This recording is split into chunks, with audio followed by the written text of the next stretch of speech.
Moonwalk திரைப்படத்தினுடைய audio லான்ச்ல இருக்கும். நம்மளோட திரு யோகி பாபு அவர்கள் இணைஞ்சிருக்காரு. வணக்கம் சார். வணக்கம். எப்படி இருக்கீங்க? நல்லா இருக்கு. நீங்க எப்படி இருக்கீங்க? ரொம்ப சந்தோஷமா இருக்கு. உங்களை பார்த்ததுல அவ்வளோ ஹாப்பியா இருக்கு. So first time Manoj sir இந்த கதையை உங்ககிட்ட சொல்லும் போதும் இந்த காம்பினேஷனை பத்தி நீங்க கேட்கும் போதும் எப்படி ஃபீல் பண்ணீங்க? ஃபஸ்ட்டு சார் மீட் பண்ணி பேசும்போது இந்த கதை வீட்டில் தான் சொன்னார். சொல்லும்போது ஒரு கேரக்டர் தான் வருவார்னு நினச்சேன். ஆனால் இதில் பல கேரக்டராக சொன்னார். அந்த 16 ஏதாவது ஒரு கேரக்டர் நம்மளை காப்பாற்றிடும் அதில் வர கேரக்டர்னு. ஆனால் 16 கேரக்டரும் சூப்பராக இருந்தது. அதனால் ஓகேன்ட்டேன் நான்.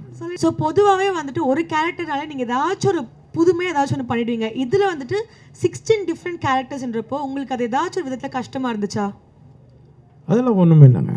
எல்லாம் நம்ம ஆளுங்க அவங்களாம் பார்த்து அனுபவப்பட்ட கேரக்டர் தான் எல்லாமே. அதனால எந்த ஒரு ரியல் லைஃப் எக்ஸ்பீரியன்ஸ் மாதிரி அதெல்லாம்.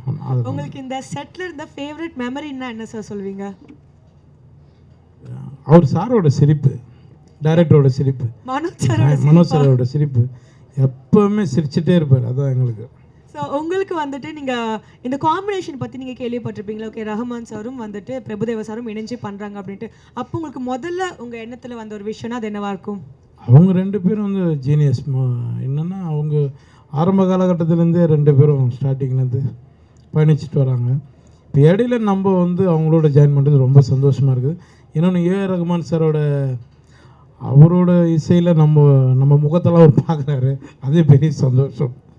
ஸோ இது ஒரு மியூசிக்கல் டான்ஸ் நம்பராக இருக்குது, காமெடி நிறையவே இருக்குது. இதில் யோகி பாபு சார் டான்ஸ் நம்பருக்கு பர்ஃபார்ம் பண்ணியிருக்காரா? படத்தில் கேட்குறீங்களா? படத்தில் அங்கங்கே ஒன்று டைரக்டர் பண்ண சொல்லியிருக்காரு, மாஸ்டர் சொல்லி கொடுத்துருக்காங்க. அங்கங்கே இருக்குங்க. சரி சரி, பயங்கரமாக ஒரு பர்ஃபார்மன்ஸ் பார்த்துட்டு இருக்கோங்க. இருக்கு. எஸ் சார், ரஹ்மான் சாரோட பிறந்த நாள் வருது. ஸோ உங்கள் ஸ்டைலில் அவருக்கு ஒரு விஷஸ் சொல்லணும்னா எப்படி சொல்வீங்க? வழக்கம் போல் சொல்கிறது தான் சார். நீங்கள் 100 ஆண்டு காலம் சந்தோஷமாக இருக்கணும் சார். என்றும் உங்களை முருகப்பெருமான் உங்களை காக்கணும் சார். நன்றி. நன்றி சார். Thank you so much. உங்களுக்கு ஆல் தி